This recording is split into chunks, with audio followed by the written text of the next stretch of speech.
11절까지입니다. 열왕기하 2장 1절부터 11절까지 말씀입니다. 제가 가진 성경 구약 561면에 있습니다.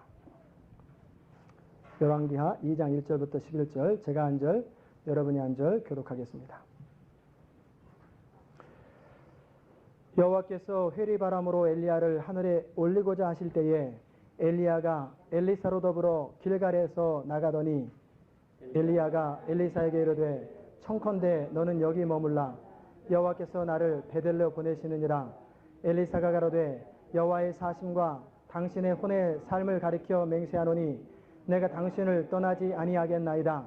이에 두 사람이 베델로 내려가니 베델에 있는 선지자의 생도들이 엘리사에게로 나와 이르되 여호와께서 오늘날 당신의 선생을 당신의 머리 위로 취하실 줄을 아나이까. 가로되 나도 아노니 너희는 잠잠하라.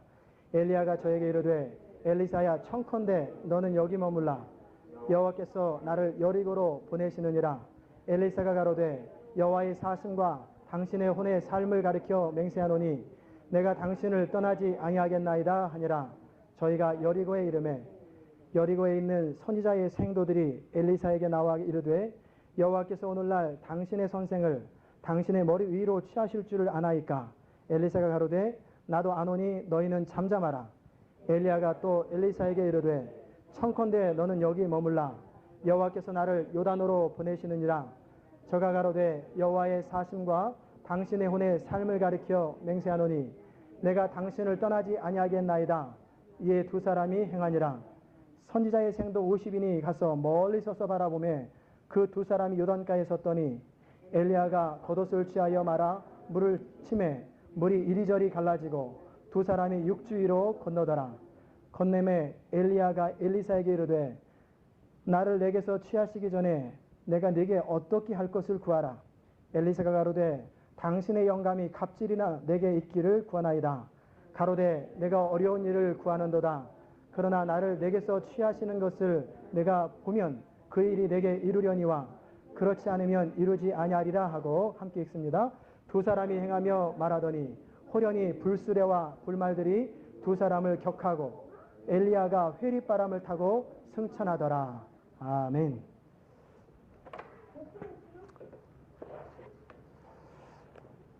오늘은 하나님을 경외함에 대해서 함께 말씀을 나누기 원합니다. 하나님께서 가장 좋아하는 사람은 하나님을 경외하는 사람이에요. 열왕기하 1장부터 3장까지 살펴보면서 하나님을 경외하는 것이 무엇인지를 사람들의 모습을 통해서 함께 보기 원합니다. 하나님을 경외한다는 것은 뭐냐면 하나님을 두려워하는 거예요. 이것은 하나님을 사랑하는 것에서 나와요. 하나님을 경외하는 것의 표현은 뭐냐면 하나님을 전적으로 신뢰하는 것. 우리 지난주에 여호사밧과 아사왕을 살펴봤는데 전적으로 하나님을 순종하는 것, 신뢰하는 것, 그리고 하나님 말씀에 순종하는 것입니다. 또 하나님을 경외하는 것에 포함되는 것은 뭐냐면 여호와를 인정하는 거예요. 잠언 3장 5절 6절에 보면은 너희는 범사의 여호와를 인정하라 그렇게 말씀하고 있어요. 여호와를 인정하라. 여호와를 인정한다는 것은 뭐냐면 하나님 앞에 내가 늘 서 있다. 늘 하나님을 의식하고 또 하나님을 매 순간 삶에 초청하는 거예요. 이게 하나님을 경외하는 거예요. 다른 말로 표현하면 성령을 의지하고 성령을 순간순간 삶에 초청하는 거예요. 그러면 하나님께서 내 길을 지도하시리라 말씀하셨어요. 우리가 어떤 의사결정을 할 때, 어떤 사업을 할 때, 무슨 일을 행할 때마다 내 마음이 낙담될 때마다 어떤 상황, 어떤 처지에서든지 여호와를 의지하는 거예요. 여호와를 인정하는 것. 하나님에게 물어보는 것. 그것이 인정하는 겁니다. 인정한다는 것은 어려울 때 하나님께 나아가는 것이요.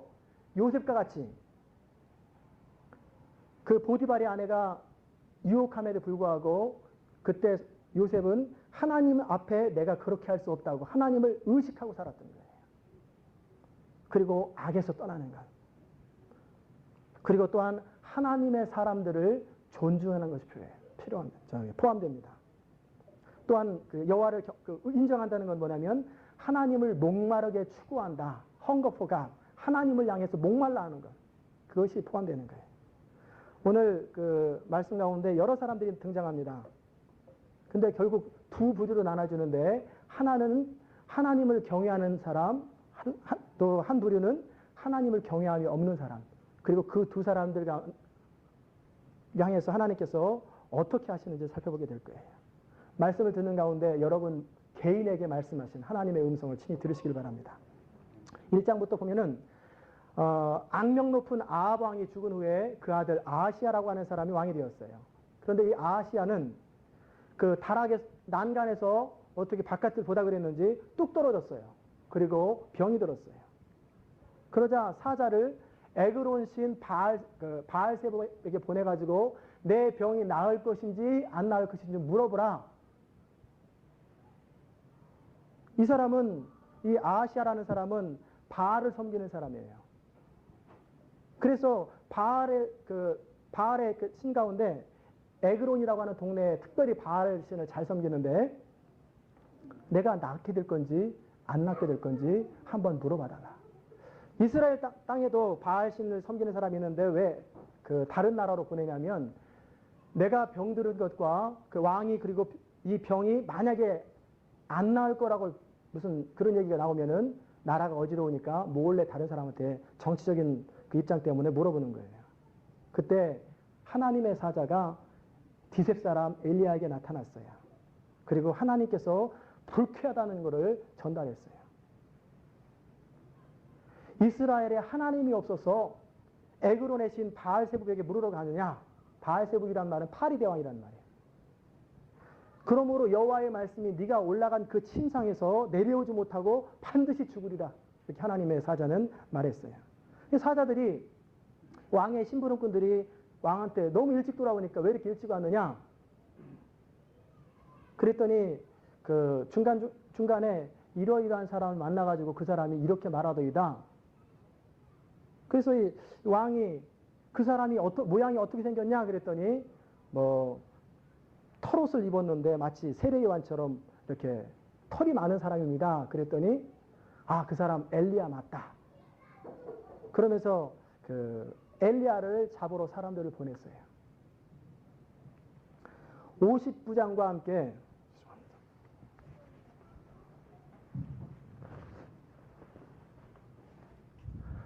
50명의 그 군인들을 보내가지고 엘리야를 잡아와라. 왜 잡아오라고 그러냐면 그 당시 풍습 가운데 하나는 뭐냐면 저주를 한 사람이 저주를 취소하면 저주가 미치지 않는다. 그런 어떤 풍습들이 있으니까 엘리야가 와가지고 내가 한 저주 취소다. 그 말을 하게 하려고 협박하려고 엘리야를 데려오라고 그래요. 그때 이제 50명의 그 군인들과 함께 50부장이 그 엘리야한테 가는데 엘리야는 산꼭대기에 있어요. 그리고 엘리야가 있는 모습을 보자 그 50부장이 왕이 당신 빨리 오라고 합니다. 그랬더니 엘리야가 뭐라고 그러냐면 내가 만약에 하나님의 사람이면 이 50부장이 하나님의 사람이여 왕이 당신 빨리 오라고 합니다. 그러니까 내가 만약에 하나님의 사람이면 불이 내려가지고 너네들을 살라버릴 것이다. 그랬더니 하늘에서 불이 탁 내려가지고 50명과 50부장이 그 자리에서 불타 죽어버렸어요. 그러자 또 이 아하시아 왕이 또 보내요. 50명과 50부장을 또 보냈더니 또 역시 같은 얘기를 했어요. 그랬더니 또 내가 하나님의 사람이면 하늘에서 불이 내려와서 너를 불태워 죽일 것이다. 그랬더니 불이 내려와가지고 50명과 50부장이 그 자리에서 불타 죽었어요. 자, 이 정도 그 징계가 있었으면 이제 아하시아 왕이 좀 깨닫고 애매한 사람 죽게 하지 말아야 되는데 또 보내요. 그래가지고 50부장과 함께 50명의 군인들이 또 왔는데 이 사람은 지혜로운 사람이요 하나님을 경외하는 사람이었던 것 같아요. 그래가지고 엘리야 앞에 바짝 엎드려가지고 제발 하나님의 사람이요 나의 생명과 당신의 종인 이 50명의 생명을 불쌍히 여기소서 귀하게 보소서 그렇게 부탁을 했어요. 이 50부장은 깨달았기 때문에 그런 건지 원래 하나님을 경외하는 사람이었는지 모르겠지만 겸손하게 하나님을 인정했더니 그 생명은 불로 멸하지 않고 그대로 살려줬어요. 그때 하나님께서 뭐라고 말씀하셨냐면 엘리야야 두려워하지 말고 그 사람을 두려워하지 말고 함께 그 왕에게 찾아가라. 근데 이 사건에 대해서 사람들은 어떤 이야기를 할 수 있냐면, 엘리야와 아하시아의 대결을 하는데 왜 애매한 102명이 불태워 죽냐? 엘리야가 너무 성격이 좀 급하고 괄괄하고 하나님이 좀 불공평하지 않느냐? 이렇게 볼 수 있는 그 견해도 있어요. 그런데 그렇게 해결하기보다는 이 50부장, 세 번째 왔던 50부장의 대답 속에서 이 사람이 정말 하나님을 경외하고 인정하고 하나님의 사람으로 인정하는 마음이 있으니까 하나님은 보호하셨던 거예요. 그 당시 이스라엘 전체 무리가 그 분위기가 어떠냐면 하나님을 인정하지 아니하고 바알을 섬기는 분위기예요. 왕도 그 정도 그 징계를 했으면 돌이켜야 되는데 끝까지 고집부리고 백성들도 인정하지 않아요. 결국 하나님께서는 갈멜산에서 불로 임했던 그 하나님의 살아계심을 이스라엘 백성들에게 증거로 보이시는 거예요.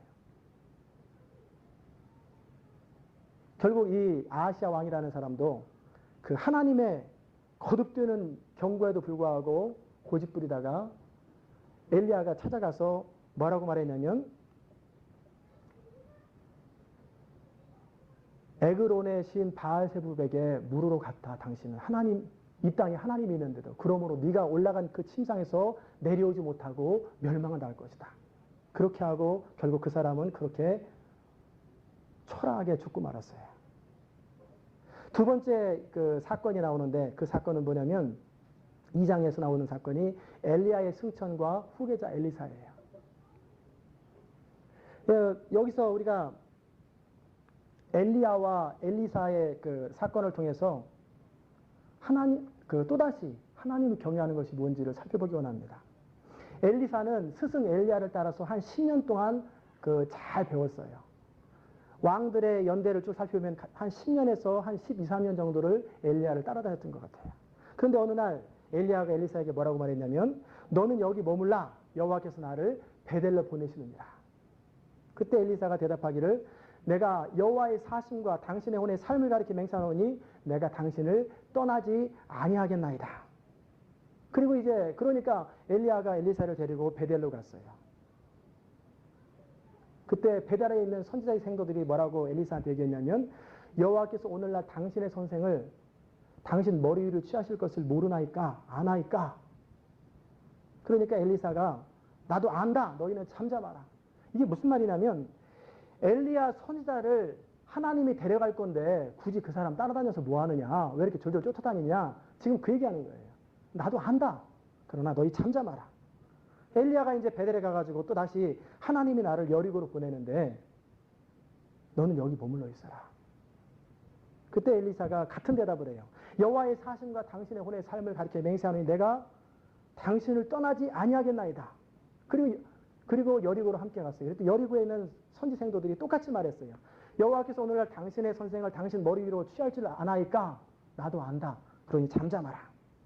엘리야가 또 말합니다. 청컨대 너는 여기 머물라. 여호와께서 나를 요난으로 보내신다. 엘리사가 또 똑같은 대답을 해요.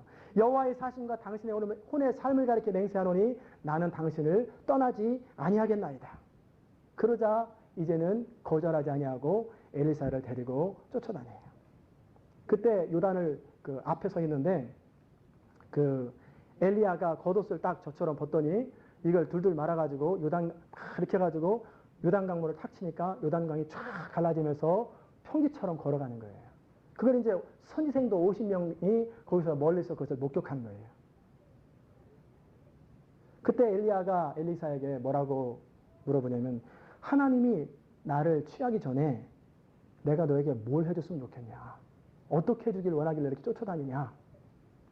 그때 엘리사가 뭐라고 말했냐면 당신의 영감이 내게 갑절이나 더하기를 원하나이다. 그래서 엘리야가 뭐라고 말했냐면 네가 어려운 일을 구하는도다. 그러나 나를 내게서 취하는 것을 보면 네가 보면 그 일이 내게 이루어지리라. 그것은 내가 결정하고 내가 주고 말고 하는 그런 것이 아니다. 그러나 하나님께서 너에게 은혜를 베푸시면 너가 그렇게 될 수도 있다. 그렇게 말하는 거예요. 그때 하나님께서 이렇게 대화하는 과정 속에 불병거와 불수레를 보내가지고 엘리야와 엘리사를 띄워놨어요. 그리고 엘리야는 효리바를 타고 하늘로 올라가 버렸어요. 꼭 무협지 보는 것 같죠? 여기서 우리가 알아야 될 사실이 뭡니까? 이 엘리사 마음속에 있는 하나님의 사람이 되기 위한 간절한 소원이에요. 많은 사람이 선지생도로서 선지자가 되기 위해서 엘리야 밑에서 배웠고 따라다녔어요. 그러나 결국 엘리야의 뒤를 이은 사람은 엘리사밖에 없어요. 모세가 시내산에 올라가서 십계명을 받으러 간 사이에 여호수아는 다른 사람들은 다 편안하게 백성 가운데 있지만 똑같이 산꼭대기에 올라가서 40일간을 기다리고 있어요. 밥을 싸갔는지 안 싸갔는지 모르겠지만 모세가 금식하는 사이에 아마 여호수아도 금식하지 않았을까 모르겠어요.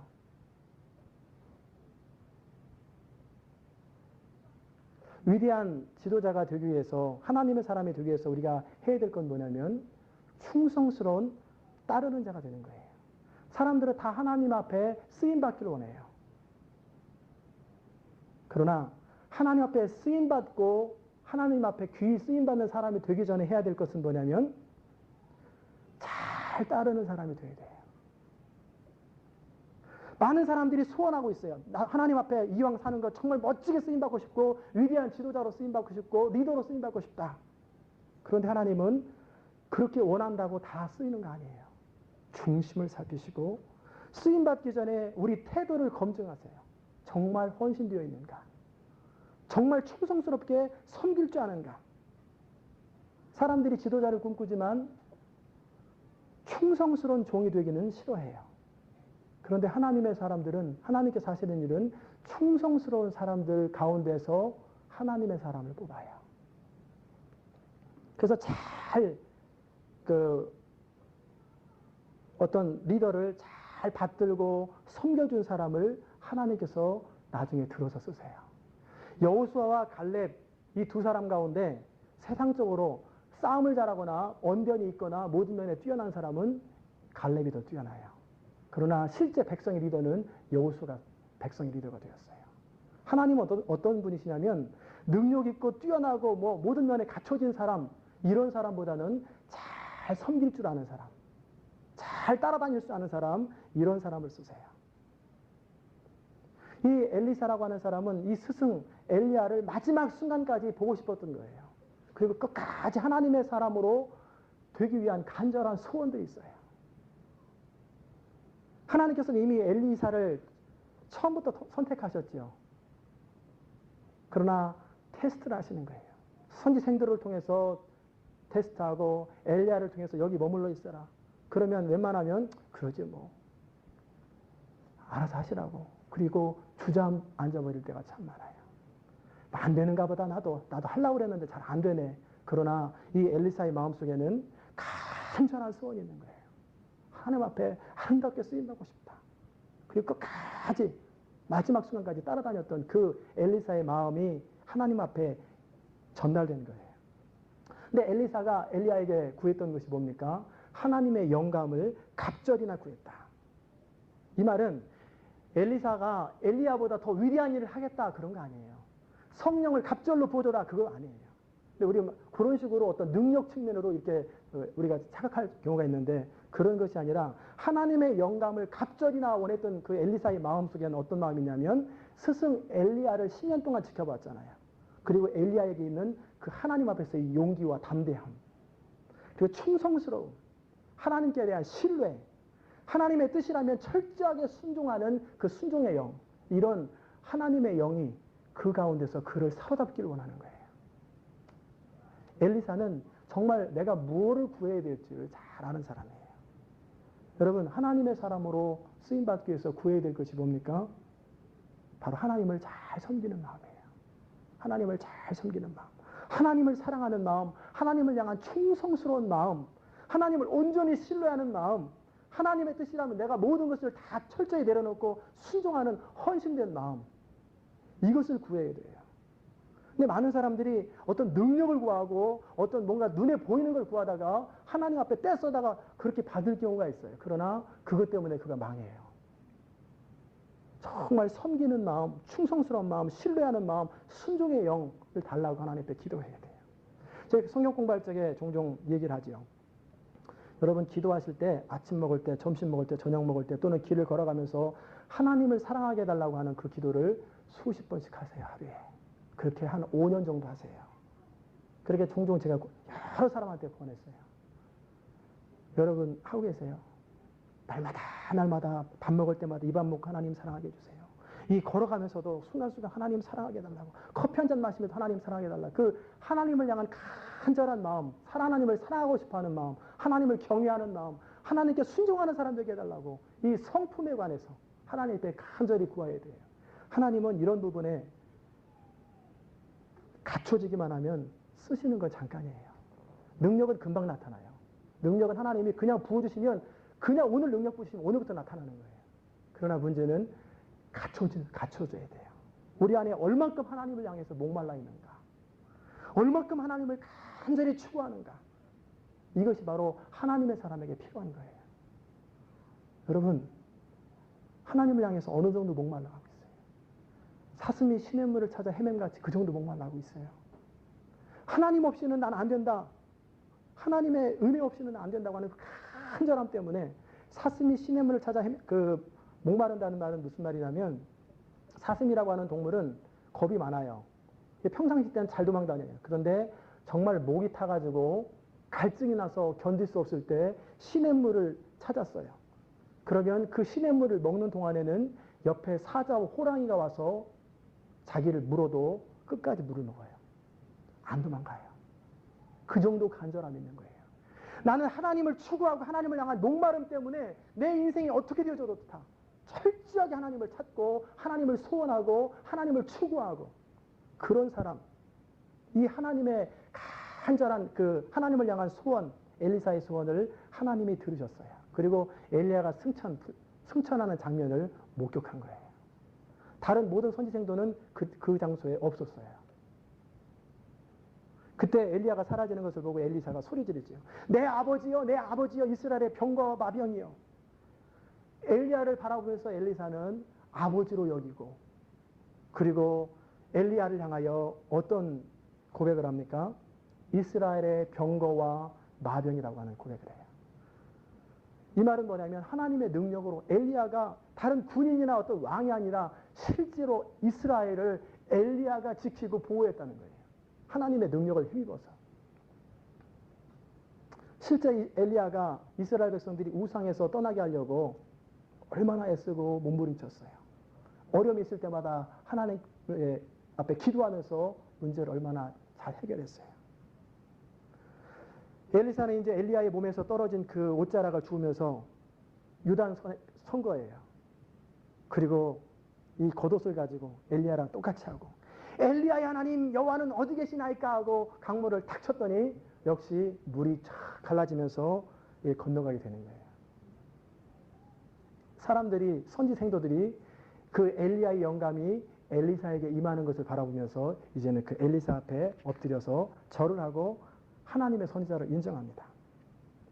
이렇게 해서 위대한 선지자 엘리야 뒤를 충성스러운 선지자 엘리사가 따르게 되지요.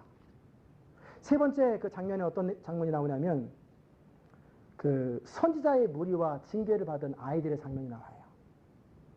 위대한 지도자의 뒤를 이은 후계자는 아무리 잘해도 별로 표시가 안 나요.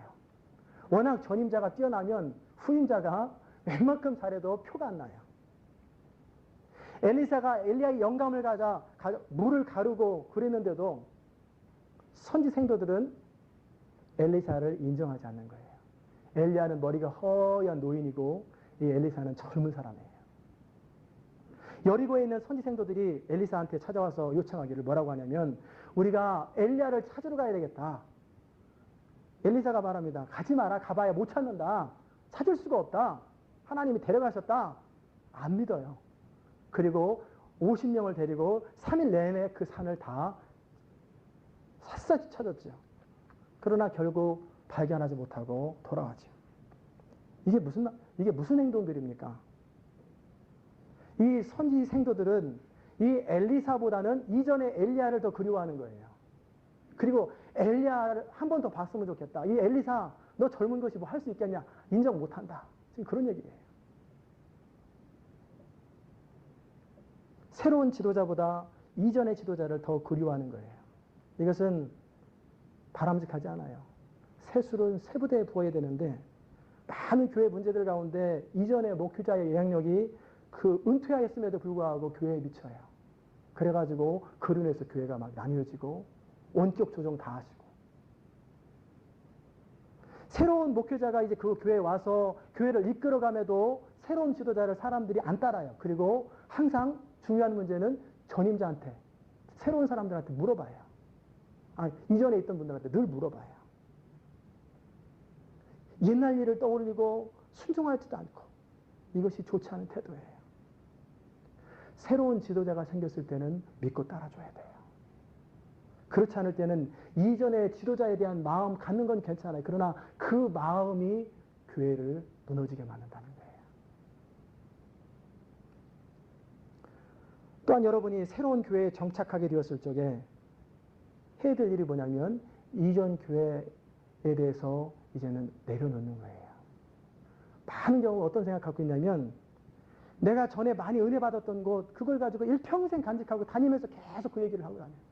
그런데 이전의 교회에서는 이렇게 했는데, 이전의 목사님은 이렇게 했는데, 그것이 결국 뭐냐면 하나님의 교회가 무너지게 하는 요인이에요. 하나님께서는 그런 걸 싫어하세요. 새로운 지도자가 엘리사가 등장했을 때는 이제 엘리사의 권위를 인정하고 엘리사 중심으로 이스라엘을 지켜야 되는데, 이미 하늘에 올라오고 없는 엘리야를 늘 생각하면서 엘리사를 거절하는 거예요. 그런데 오히려 선지자들은 그렇게 그 정도밖에 안 하는데 그 성의 백성들은 엘리사에게 부탁하죠. 성읍의 터는 아름다우나 이 물이 좋지 못하니까 이 토산이 읽지 못해서 자꾸 일찌감치 열매들이 떨어져서 그러니 좀 고쳐달라. 그랬더니 엘리사가 그릇에 소금을 담아가지고 그 땅을 뿌리면서 고쳐주게 돼요. 그리고 엘리사는 이제 베델로 갑니다. 그런데 이 베델에서도 황당한 장면을 경험하게 돼요. 이제 베델길로 쭉 행하는데 젊은 아이들이 성에서 나와가지고 엘리사를 조롱하는 거예요. 대머리여, 대머리여, 올라가라, 대머리여, 올라가라. 이게 무슨 말입니까? 이스라엘 백성들은 머리 허여신 분들을 존중해요. 그렇죠? 그런데 엘리야는 백발의 상자, 연세 드셨고 엘리야는 그 하나님 앞에 귀하게 쓰임받는 머리 하얀 사람인데 엘리사는 머리 새카만 사람이잖아요. 우리 옛날 나쁘게 조그만 애들 말할 때 머리에 피도 안 마른다. 그런 것처럼 대머리요. 엘리야 하나님 앞에 올라가는 것처럼 너도 한번 올라가 봐. 너도 한번 해봐. 지금 조롱하고 있는 거예요.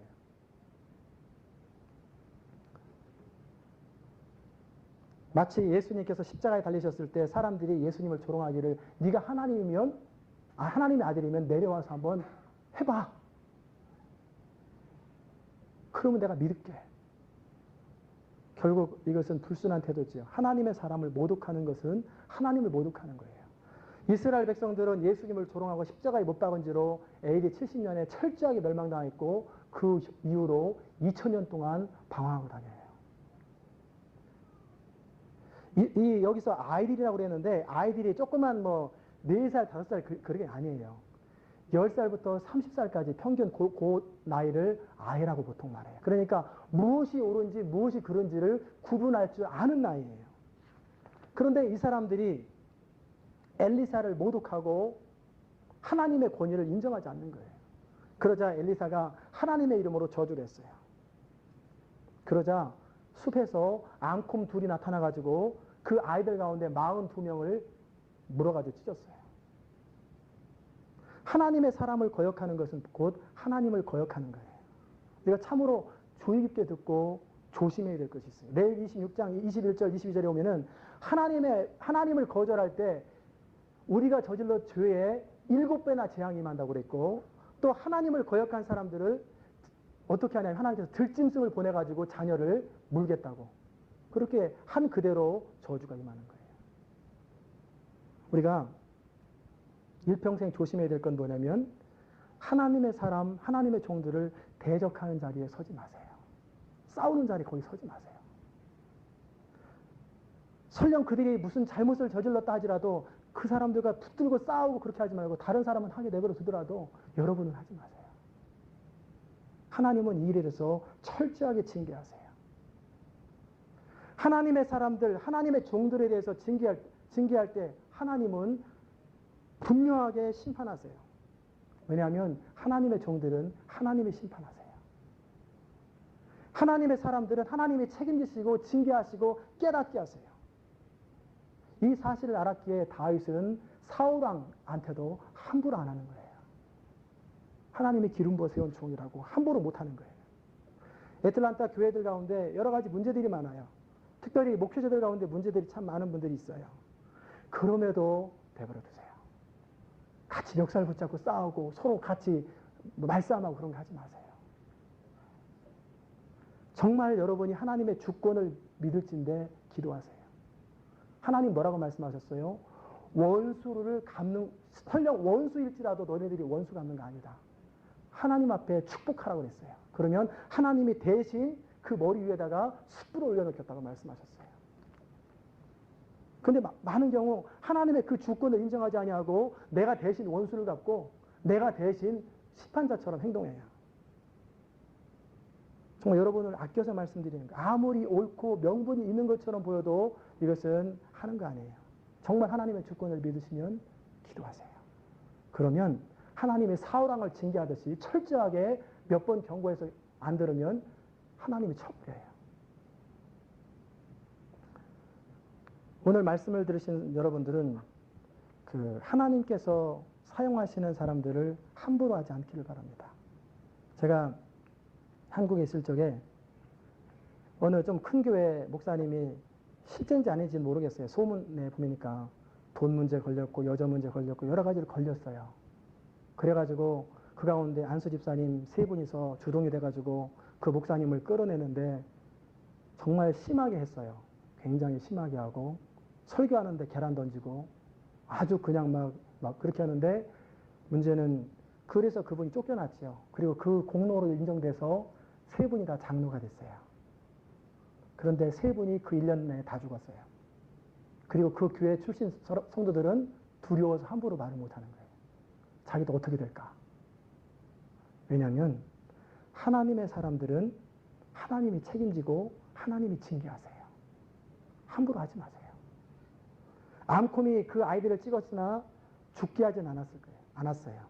그리고 그 아이들은 일평생 지울 수 없는 흔적을 바라보면서 하나님을 대적하는 것이 얼마나 무서운지. 팔이 잘린 사람도 있을 테고 허벅지가 잘린 사람도 있을 테고 일평생 그것을 깨달을 거예요. 네 번째 장면은 어떤 장면이 나오냐면 여호람과 여호사밧이라고 하는 사람이 나와요. 열왕기하 3장에 오면은 모압 왕 메사라고 하는 사람이 이스라엘 왕 아합 시대 때 새끼양 10만의 털과 순양 10만의 그 털을 조공으로 바쳤어요. 그런데 아합이 죽고 이제 어린 왕이 젊은 사람이 왕이 되자 기회를 잡고 배반해버렸어요. 그때 이스라엘 왕 여호람은 유다 왕 여호사밧에게 도움을 요청하지요. 북쪽 이스라엘 왕은 여호람, 남쪽은 여호사밧. 그래서 이제 그 옆에 있는 에돔 족속도 부탁해가지고 이스라엘과 유다와 에돔이 함께 모압과 전쟁하러 갔어요. 그래서 북쪽으로부터 치지 아니하고 이제 에돔길로 가가지고 남쪽으로 사막을 횡단해서 공격하면 남쪽은 허술한데 북쪽은 견고하게 성이 있으니까. 그래서 전략적으로는 아주 좋았는데 문제는 사막길을 7일 동안 가다가 물이 다 떨어져 버린 거예요. 이제 얼마 안 남았는데 물이 떨어지니까 이 세 나라 백성과 왕이 짐승들이 다 죽게 되었어요. 이런 아주 위기에 처했을 때 사람들이 자기의 본래 마음이 나와요. 평상시 때는 사람들이 근사한 것 같아도 어려움이나 위기가 되면 그 사람의 신앙이 어느 정도인지 그 사람의 인격이 어느 정도인지가 그대로 드러나요. 그때 북쪽 왕 여호람이 뭐라고 그랬냐면 슬프다 여호와께서 이 세 왕을 불러 모아 모압의 손에 붙이려 하는도다.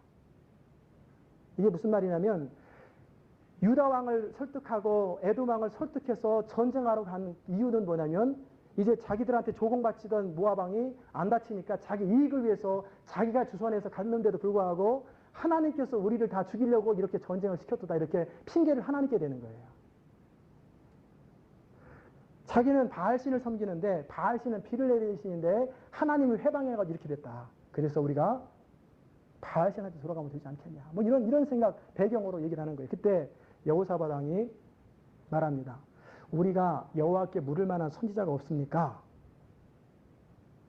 그때 이스라엘 왕의 신복 중에 한 사람이 전에 엘리야의 손에 물을 붓던 사밧의 아들 엘리사가 여기 있나이다.